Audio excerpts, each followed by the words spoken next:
Приветствую вас, друзья! В этом ролике прогноз биткоин, а также анализ криптовалют эфириум и XRP. И еще мы с вами посмотрим на золото для тех, кто торгует альтернативные рынки. Сегодня у нас вторник, 11 августа, и на текущий момент биткоин торгуется по курсу 11 640 долларов. Если посмотреть долгосрочную тенденцию, я провожу анализ по классическим графическим методам, а также с помощью горизонтальных уровней.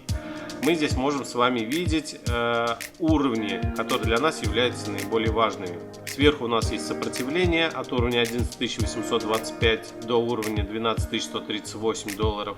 Снизу у нас есть поддержка от уровня 9 950 долларов до уровня 10 466 долларов. Эти зоны я считаю наиболее важными. И те, кто торгует внутри флотового движения, могут рассматривать сделки внутри этого коридора. Понятно, что здесь мы накапливаем определенную силу для дальнейшего прорыва либо вверх, либо вниз, в зависимости от того, куда будет рынок направляться. Также, если посмотреть дневные свечи, то мы сегодня пытаемся закрепиться ниже уровня вчерашнего открытия и поглотить полностью вчерашнее движение. Тем самым это откроет больше потенциал медведям для того, чтобы снижаться к определенным уровням. Поэтому внимательно следим, как сегодня закроется дневная свеча, и это уже будет говорить о том, как в среднесроке мы можем продолжать двигаться. При этом мы сейчас находимся на уровне максимальных горизонтальных объемов. Прямо сейчас цена торгуется на том самом уровне, где находится максимальный горизонтальный объем. А если быть точнее, то это уровень 11 687 долларов по всему этому текущему росту. И если мы опять же закроемся ниже этого уровня, то это будет говорить о том, что предпосылки есть к тому, что мы можем снижаться к следующему уровню поддержки по максимальным горизонтальным объемам, который находится на уровне 11 245 долларов. Теперь давайте перейдем на график фьючерс на биткоин. Там я провожу более детальный анализ среднесрочной тенденции. Для начала взглянем на горизонтальные объемы от первого импульса, который у нас был. И здесь мы видим, что у нас поддержка находится на уровне 11 435 долларов. Поэтому, если вы будете отторговывать ситуацию и держать шорт-сделку, желательно здесь часть своей сделки зафиксировать. И на это также указывает маржинальная зона, которая построена у меня по фьючерсу на биткоин. Исходя из этих маржинальных зон, мы видим с вами, что есть поддержка на уровне 11 387 и 11 467 долларов. При этом мы сейчас тестируем 50-ю зону сопротивления как от роста, так и от падения. Поэтому эта зона на текущий момент является зоной Рубикона. И закрытие на американскую сессию может уже указать на то, куда мы можем с вами двинуться. Также, если посмотреть последнее импульсное движение, которое у нас было по росту, то у нас есть поддержка на уровне 11 880 долларов. В данном случае я смотрю в биткоин фьючерс августский, и вы должны смотреть котировки по этому фьючерсу. Если предположить, что мы будем двигаться наверх, то у нас есть сопротивление на уровне 12 148 долларов, и это ближняя цель игроков, которые вот отсюда удерживают сделку. Если же мы пробьем этот уровень и закрепимся выше уровня сотого, то мы можем направиться к 200-й зоне маржинального обеспечения, а именно это уровень 12 900 долларов, 13 060 долларов по текущим котировкам фьючерса. Если же мы не удерживаемся ниже этого уровня, то ближайшая цель у нас находится, как я уже сказал, на 11 467 долларов. И есть предпосылки к тому, что мы можем туда снизиться, так как мы пытаемся погладить вот этот предыдущий вчерашний рост и тем самым можем развернуть цену до вот этих уровней. Также, если мы спустимся туда, то мы можем собрать дополнительную ликвидность для дальнейшего импульса наверх. Теперь я перемещаюсь на 30-минутный временной интервал биржи Binance и здесь выделяю 50-ю зону Fibonacci, которая на текущий момент является основной зоной поддержки по краткосрочной тенденции. И это уровень 11 321 доллар. Как только цена закрепляется ниже этой зоны и здесь у нас проторговывается хотя бы одна часовая свеча, это первый предпосылка к тому, что текущий восходящий тренд развернулся, и мы можем протестировать тот минимум, которого мы достигали. Теперь давайте посмотрим, как отторговать данную ситуацию. Первый уровень поддержки, который можно выделить по индикатору Супертренд, находится на уровне 11 540 долларов. по котировкам Binance, и пробитие этой зоны и закреп телом свечи ниже этого уровня будут уже указывать на то, что мы можем пойти к 50-й зоне Fibonacci и после этого уже пойти к нижней зоне. При этом мы пробьем вот эти вот уровни поддержки, и у нас появится по индикатору Супертренд как раз сигнал.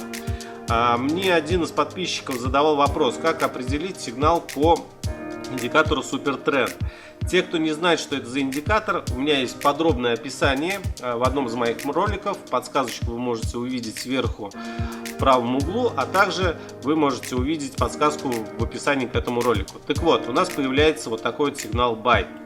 Он происходит после того, как мы пробиваем вот в данном случае, как вот здесь вот эту линию. То есть мы пробиваем линию сопротивления либо поддержки. И это является первым сигналом о том, что нужно входить. То есть вот это и есть сигнал в покупку. Но лично я выбрал для себя немножко другую стратегию, а именно повторные касания зоны. Вот у нас образовался сигнал Buy, после этого касание этой зоны — это наилучший сигнал для консервативных трейдеров. Тем самым вы ограничиваете те риски, которые могут быть, как вот здесь вот, то есть здесь у нас появился сигнал Sell, а появился он вот в этой точке, то есть когда у нас уже цена практически закончила движение вниз. Поэтому лучше дожидаться касания линии сопротивления либо поддержки, то есть именно линии индикатора Супертренд, и после этого входить. Как мы видим, данная точка очень хорошо отрабатывает. В этом случае она также может отработаться. Первый вариант развития данных событий заключается в том, что мы можем с вами отторговать ситуацию, как это было вот здесь и вот здесь. То есть мы можем коснуться повторно этой зоны и телом свечи не закроемся ниже этого уровня. Это будет указывать на то, что мы в принципе можем продолжать расти наверх. Если же мы телом свечи полностью закрываемся ниже уровня данного вот супертренда, то это первый сигнал к тому, что текущая тенденция развернулась и будет либо коррекция, краткосрочное движение вниз, либо полный разворот текущего тренда. Тем самым я и буду рассматривать эти сигналы.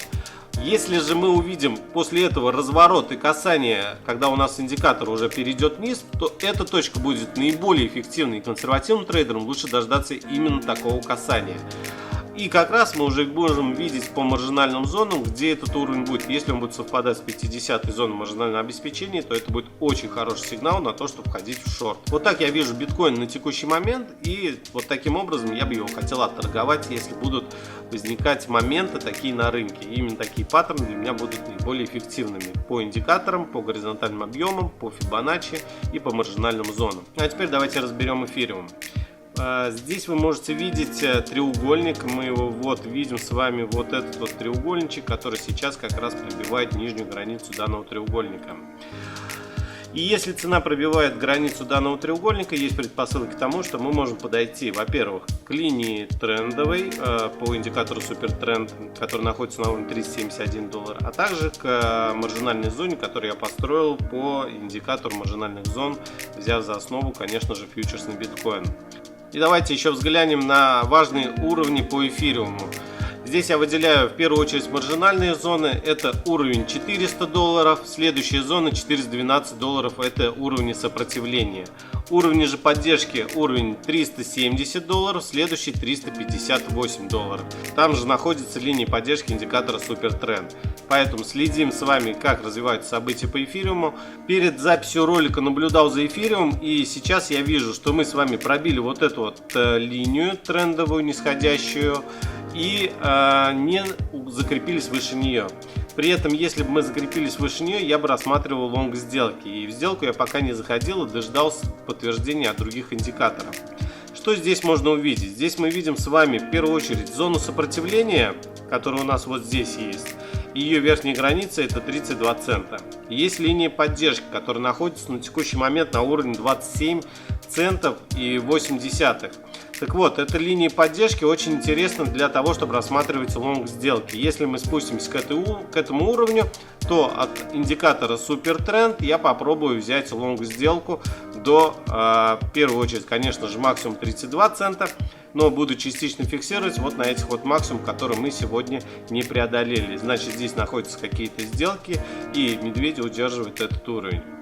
И альтернативный вариант развития: как только мы полным телом свечи, хотя бы часовым, закрываемся ниже уровня 27,8 цента, есть предпосылка к тому, что мы будем снижаться. И как я уже говорил, основная цель — это 24 цента. Если мы пробьем этот уровень, то есть предпосылка к тому, что мы можем снижаться к 20 центам. На текущий момент по XRP в приоритете лонг сделки, но нужно смотреть за ситуацией, и если мы закрепимся ниже 27 центов, можно попробовать пошортить до 24 центов, а остальную часть сделки оставить до 20 центов. А еще я вам хотел рассказать сегодня про золото. Из пятницы мы увидели просто колоссальное движение вниз по золоту. Сегодня было просто неимоверное движение, и с максимумов золото упало на 7%. За 4 дня большее движение было преодолено именно за сегодняшний день. И если честно, такого сильного импульса, если честно, по золоту я не видел таких сильных импульсов за долгое время. Мы буквально за несколько дней преодолели все то движение на прошлой неделе и достигли практически минимума в предыдущей неделе. И все это буквально за один импульс за сегодняшний день. Мы пробили маржинальную зону, мы закрепились у золотого уровня и протестировали его, и сейчас идет коррекция. Если сегодня мы закрепимся ниже уровня теста баланса текущего месяца по опционам, а он находится на уровне $1960 за одну унцию, то есть предпосылка к тому, что мы пойдем вниз и будем тестировать зону $1870, во что я, конечно, не очень верю, поэтому, в принципе, рассмотреть лонг сделки от этого уровня и поход, возврат к верхней границе месячного уровня и тестирование тех максимумов, которых мы достигали, было бы неплохо. Считаю, что в данном случае фиксация прибыли идет тех игроков, которые тащили рынок от самых минимумов, которые были у нас по золоту, и сейчас они фиксируют прибыль. И видно, что данные движения китами забирают стоп-лосс ордера, и тем самым мы видим неимоверные движения, а крупный игрок фиксирует прибыль от всего этого текущего роста. Поэтому, если мы сегодня закрепимся на американскую сессию выше $1960, есть достаточно серьезная предпосылка к тому, что мы пойдем наверх. И как я уже в одном из роликов рассказывал, по большинству валютных инструментов, начиная с пятницы, началось коррекционное движение, и доллар начал укрепляться. А сейчас эта коррекция достигла определенных максимумов, и есть предпосылка к тому, что те трендовые движения против доллара начнут дальше двигаться наверх, и большинство валютных инструментов будет расти против доллара. И также думаю, что и биткоин нам покажет интересный рост уже в ближайшее время. А на этом все, друзья. Задавайте вопросы в комментариях, ставьте лайк, если вам этот ролик понравился. Всем пока, всем успехов!